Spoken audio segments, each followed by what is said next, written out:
Hi guys and welcome back. My name is Sheila Kolula, a double master's graduate, a junior forensic investigator, currently on secondment as a candidate attorney. So we are on this journey of preparing for board exams.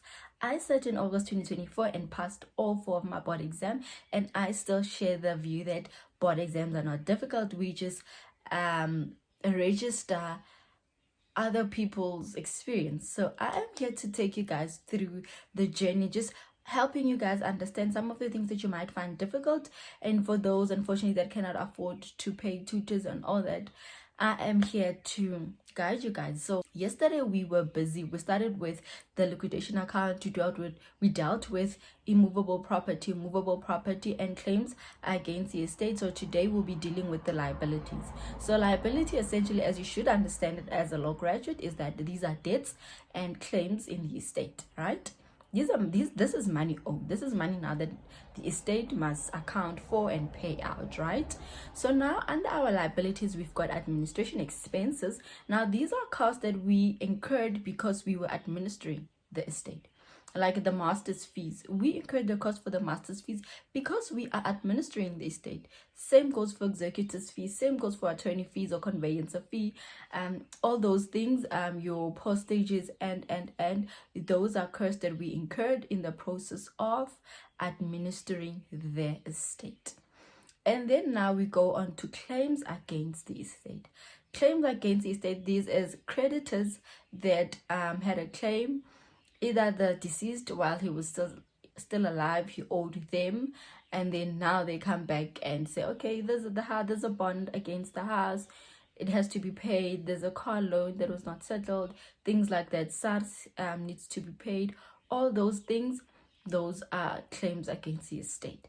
And then we have one that is quite featured either to confuse you. Sometimes it's in a very straightforward way. Sometimes I know people find it confusing. Funeral expenses. So funeral expenses, sometimes they do put them there, sometimes they don't. So usually when they give you scenario for a funeral expense, they'll either give you a scenario that funeral expenses were paid in the amount of, right? Then it was like an expense from the estate. And then if they say funeral expenses were paid by the deceased's cousin, and then they give the amount and they do not further say the deceased's cousin wants to claim the money back or something along those lines in that scenario, please remember, unless you can read out that, okay, funeral expenses were paid, yes, we're gonna now it's an amount that you have to account for in the estate. But if they say the cousin of the deceased pay for the estate, or the brother or the uncle, without mentioning that they want to actually claim back the money, we leave out that amount. It will not form part of our claims against the estate. Please remember that. The fact that Uncle Peter or Uncle Bani paid the funeral expenses, it does not mean that funeral expense will now become an estate debt. No, it does not work like that. Unless they expressly state that they want to claim it back, yes. But other than that, you do not include it. So another thing, the formula for calculating your master's fee is as follows. When you've got your master's fees, how do you calculate it?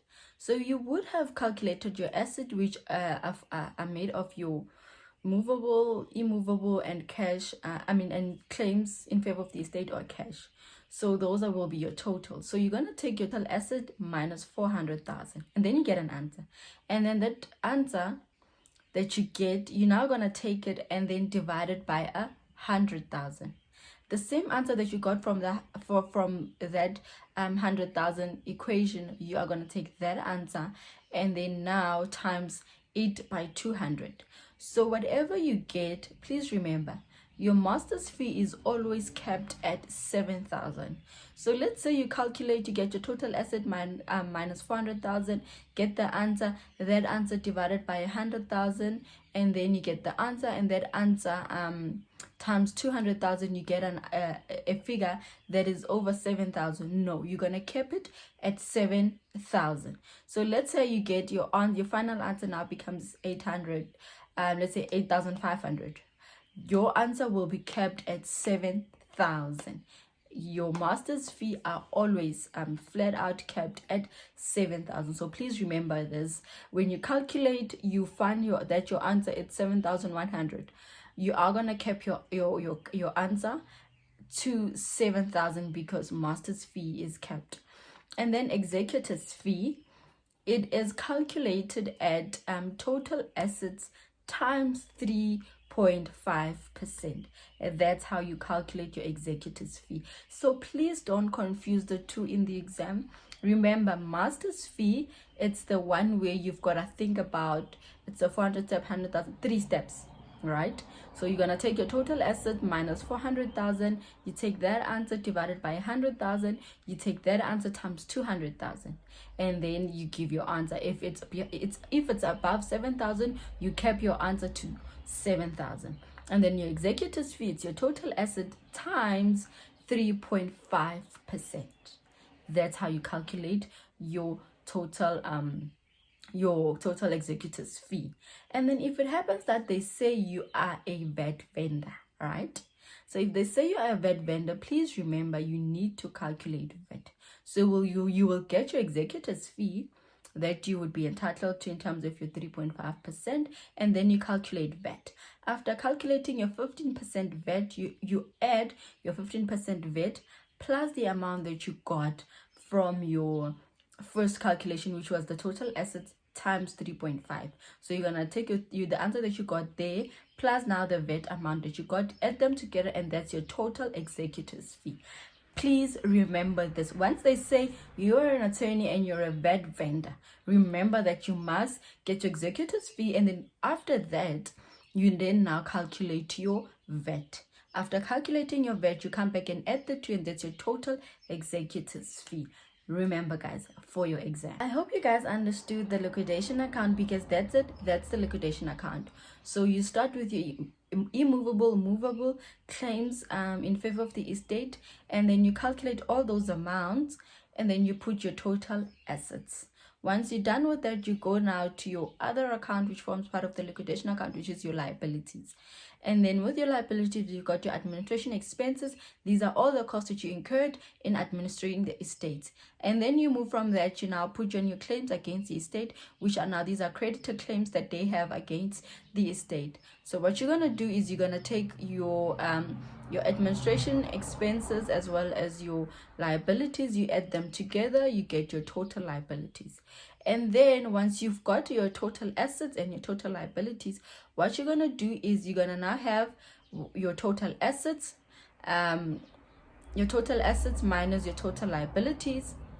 But because now we are not being practical and we are not yet practicing with a question paper so that you guys can see how the whole equation flows, I'm going to leave it here, guys.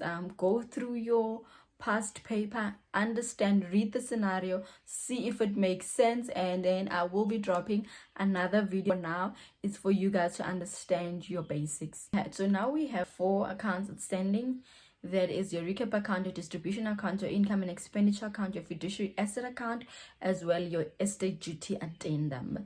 But now we are focusing on you guys understanding the liquidation account, because personally I feel that once you understand your liquidation account, chances of you messing up the rest of the accounts are very low, like very, very low. Your base account is the liquidation account. I will be dropping a next video shortly of the recap account. I will just briefly explain it, as well as the distribution account, the income and expenditure account, as well as our fiduciary asset account and the estate duty addendum. I will not go into greater detail. I will just explain the different features for those accounts, because those accounts actually carry on from the liquidation account. Hence, you cannot get the liquidation account, because what you've got from the liquidation account will play a part in your recap account. It'll play a part in your distribution account.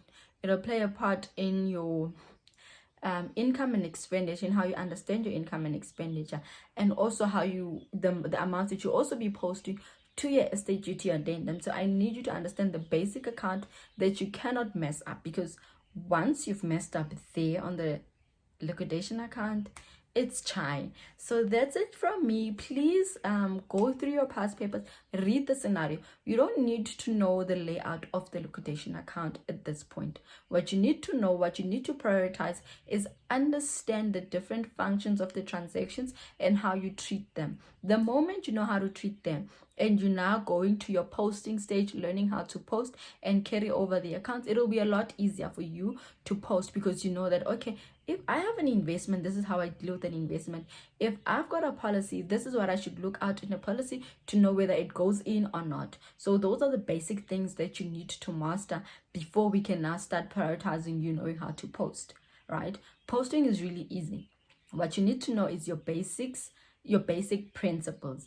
So that's it from me, guys. Please listen to the video, read the scenario, see if you understand what you need to do. Once you understand that, yes, then we are good to go. We can now run to the other accounts, because the next video is probably gonna just be like a 5-minute video explaining what's the purpose of a recap, a distribution, income and expenditure, and all those accounts, just explaining them. And then now I will still trying to figure how I'm going to do that, to broadcast a video where I'm explaining with a practical a question paper, explaining how I am then now starting to analyze, read the scenario with you guys, show you how you post it, show you how that when you're done with your liquidation account, this is how you go over to your recap account, this is how you go over to your distribution account, this is how you go over to your income and expenditure, fiduciary asset, and STGT addendum. So tune in, guys, and yeah, you've got this. Paper 2 is the easiest, but you also need to put in the work. Bye.